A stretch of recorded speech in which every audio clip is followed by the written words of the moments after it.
ناظرین گرامی، جس عورت میں حیا نہیں ہوتی وہ خوبصورت نہیں ہوتی۔ غصہ ماچس کی تیلی کی مانند ہے جو دوسرے کو جلانے سے پہلے خود جلتی ہے۔ انسان دو چیزوں میں بالکل بے بس ہے، دکھوں سے بھاگ نہیں سکتا اور خوشی کو خرید نہیں سکتا۔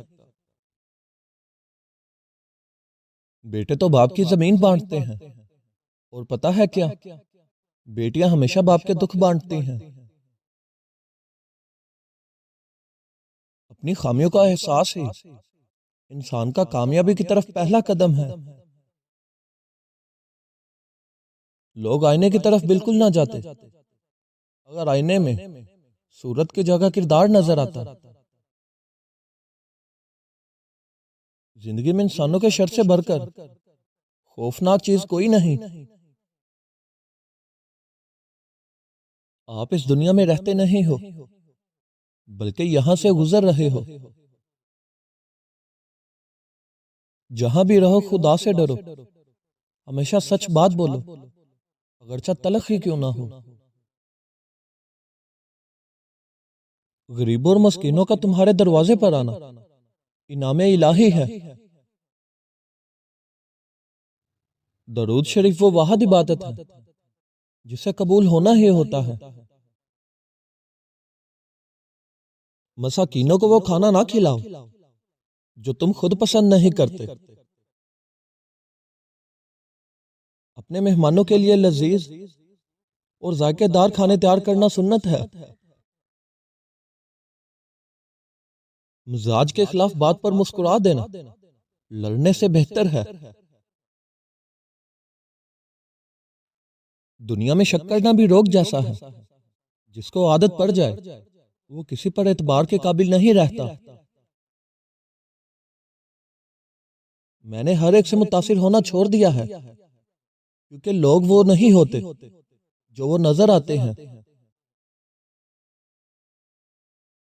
اگر کوئی آپ کو ضرورت کے ٹائم ہی یاد کرتا ہے تو برا مت ماننا، کیونکہ چراغ تبھی جلاتے ہیں جب اندھیرا ہوتا ہے۔ ایک بار بدنگاہی کرنے والا انسان کئی عرصہ تک قرآن پاک کی سعادت سے محروم کر دیا جاتا ہے۔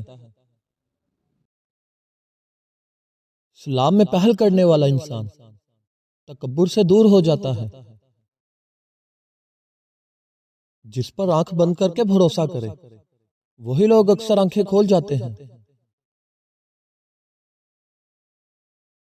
پانی میں انگور کا رس ملا کر چہرہ دھو لیا کرو، چہرے کی جھڑیاں ہمیشہ کے لیے ختم ہو جائیں گی۔ اگر انسان تنہائی میں بھی گناہ کرے تو بھی چار گواہ بالکل تیار ہیں، آپ کے ہاتھ، کان، دل اور آنکھیں۔ حرام تعلقات سے دوری اختیار کرو، حلال رشتے میں ہر چیز مل جائے گی، محبت، مان، عزت اور جنت۔ اور سنا ہے تعریفوں کے پل کے نیچے مطلب کہ ندیاں بہتی ہیں۔ دھوکہ کھانے والے کا پیٹ تو بھر ہی جاتا ہے، لیکن دھوکہ دینے والے کی بھوک کبھی ختم نہیں ہوتی۔ خود کو تب تک انسان نہ سمجھو جب تک تمہاری رائے غصے کے زیر اثر ہو۔ اچھا دوست کی پہچان یہ ہوتی ہے کہ وہ وقت پر کام آئے۔ اللہ کریم پر یقین رکھنے سے وہ بھی مل جاتا ہے جس کی انسان کو امید نہیں ہوتی۔ ناظرین مزید اچھی ویڈیوز کے لیے ہمارے چینل کو سبسکرائب کریں۔ شکریہ۔